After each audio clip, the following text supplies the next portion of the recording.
Hello guys. তো অনেক দিন পর একটা ব্লগ নিয়ে চলে এসেছি তোমাদের সামনে। তো তোমরা ব্লগটা অবশ্যই দেখো।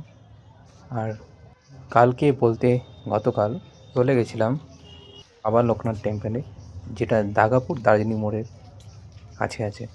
আর আমরা মন্দিরটাতে প্রবেশ করেছিলাম বিকালের সময়। সকালে আমরা পুজো দিয়ে গেছিলাম, কারণ কাল ছিল হনুমান জয়ন্তী। তো বাড়িতে পুজো টুজো দিয়ে আমি মা বাবা মন্দিরে এসেছিলাম। আর বাবা লোকনাথের পেছনে ডান সাইডে মায়ের মন্দির রয়েছে, মা মিনন মন্দির। আর সেখানে রয়েছে রাম সীতা, আর তার সাথে রয়েছে বাবা ভোলেনাথের শিবলিঙ্গ, আর সাথে এখানে রয়েছে হনুমান ঠাকুরের মূর্তি। আর সকালবেলাটা পুজো হয়েছিল, এই সময়টা মাসিমা এসে প্রদীপ মোমবাতি ধূপকাঠি জ্বালিয়ে আবার আরাধনা করছিল।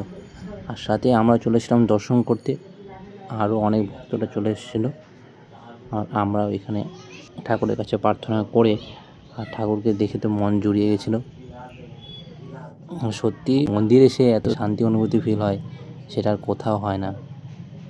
তাই ঠাকুরের দর্শন পেয়ে তাতে খুব খুশি হয়েছি। আর এই সাইডে তোমরা দেখতেই পাচ্ছ বাবা লোকনাথের বড় মূর্তি রয়েছে।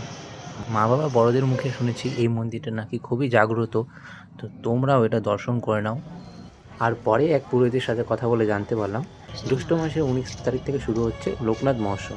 সেই সময় এখানে পুজো অর্চনা কীর্তন সব প্রায় 7 দিন ধরে চলবে।